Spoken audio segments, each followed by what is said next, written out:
കല്യാണം കഴിപ്പിക്കുമ്പോൾ പോലും ഇപ്പോൾ സ്വന്തം ചർച്ചിലെ ഒരു കാശുള്ള വീട്ടിലെ പെൺകുട്ടിയാണെങ്കിൽ പോലും കല്യാണം കഴിക്കാൻ സമ്മതിച്ചൊന്നും വരില്ല. ഓക്കെ. ഇതിന്റെ അല്ലെങ്കിൽ എനിക്ക് അൾട്ടിമേറ്റ്ലി നല്ലൊരു ഹയർ പൊസിഷനുള്ള ജോലി വേണം. ഉറപ്പായിട്ടും അപ്പോൾ സമ്മതിക്കും. അപ്പോൾ സമ്മതിക്കും. കാരണം ഇവന് ഓട്ടോമാറ്റിക്കലി റിച്ച് ആവാനുള്ള ചാൻസസ് ഉണ്ടല്ലോ. ചാൻസസ് കൂടുതലാണ്. അപ്പോൾ അവിടെ മതമല്ല, അവിടെ പണമാണ് വലുത്. ഈ വിശ്വാസികളെ വിറ്റിട്ട് KP യോഹന്നാൻ ഏകദേശം 1000 കോടി രൂപയോളം സമ്പാദിച്ചു എന്ന് പറഞ്ഞിട്ടൊരു ആരോപണം ബ്രോ നിങ്ങളുടെ ഉണ്ടായിരുന്നു. ആരോപണമല്ല, സത്യമാണ്. തെളിവ് സഹിതം പൊക്കിയതാ. എന്താണ് ആ സംഭവം?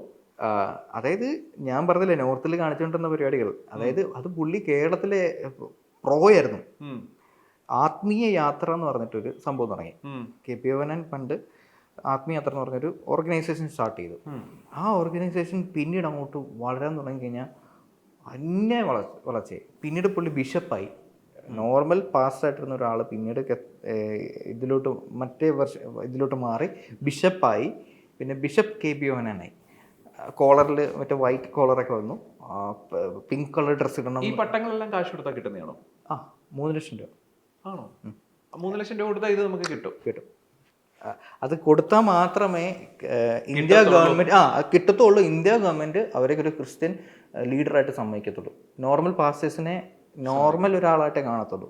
ബിഷപ്പ് ആണെങ്കിൽ മാത്രമേ ഇതൊരു മത നേതാവെന്നോ അല്ലെങ്കിൽ ഒരു ഉസ്താദ് എന്നുള്ള രീതിയിലോ അല്ലെങ്കിൽ ഒരു പൂജാരി എന്ന രീതിയിൽ അവർ അംഗീകരിക്കത്തുള്ളൂ ഇന്ത്യൻ നിയമം അനുസരിച്ച്. അതുകൊണ്ടാണ് പുതിയ കാര്യങ്ങളൊക്കെ പറഞ്ഞുകൊണ്ടിരിക്കുന്നത്. അതായത് ഇവരെ അംഗീകരിക്കണം എന്നുള്ള രീതിയിലും, അല്ലെങ്കിൽ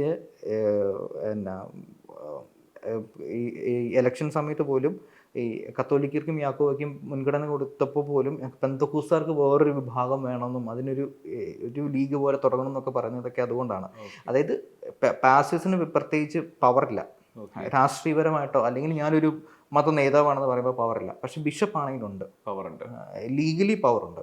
അപ്പോൾ ബിഷപ്പ് ആവുന്നത് ഇതിങ്ങനെയാണ്. അപ്പോൾ ഞാനൊന്നും പറഞ്ഞില്ല, UP ഒരാൾ ജയിലിൽ കിടന്നപ്പം അതിൽ 3 ലക്ഷം രൂപ കൊടുത്തിട്ട് ഒരാൾ ബിഷപ്പായി.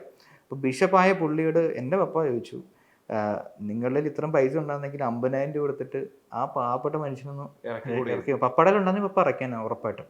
കാരണം പപ്പ അതങ്ങനെ ചെയ്യുമെന്ന് എനിക്കറിയാം. ആ പുള്ളി ചോദിച്ചപ്പോൾ അപ്പോൾ ഈ പുള്ളി പറഞ്ഞ എന്നാ അറിയോ, ക്രിസ്ത്യൻസ് എന്ന് പറഞ്ഞു കഴിഞ്ഞാൽ പെന്തക്കോസ്തുകാർ പാസ്റ്റർ എന്ന് പറഞ്ഞു കഴിഞ്ഞാൽ ഇതൊക്കെ സാക്രിഫൈസ് ചെയ്യുന്ന ആൾക്കാരാണ്, ഇതൊക്കെ അനുഭവിക്കേണ്ട ആൾക്കാരാണ്, അതൊക്കെ അതിൻ്റെ വഴിക്ക് പോക്കോളൂ. ത്യാഗമാണ്. 3 ലക്ഷം രൂപ കൊടുത്ത് ഇയാളത് എടുത്തിട്ട് വലിയ ഫോട്ടോസൊക്കെ ഫേസ്ബുക്കിൽ ഇട്ടിട്ടുണ്ട്, ഇത് മേടിക്കുന്നതും. പിന്നെ ഇവരുടെ ഡ്രസ്സിങ് ഒക്കെ മാറും കേട്ടോ. നോർമൽ ഷർട്ടും പാൻറ്റും അതല്ലാണ് പറഞ്ഞത്, പിങ്ക് ഡ്രസ്സ് ഇടാൻ പറ്റത്തുള്ളൂ. കറുത്ത പാൻറ്റും പിങ്ക് റോസ് കളർ ഡ്രസ്സും പിന്നെ അവിടെ ഒരു വൈറ്റ് കോളർ ഉണ്ടാവും.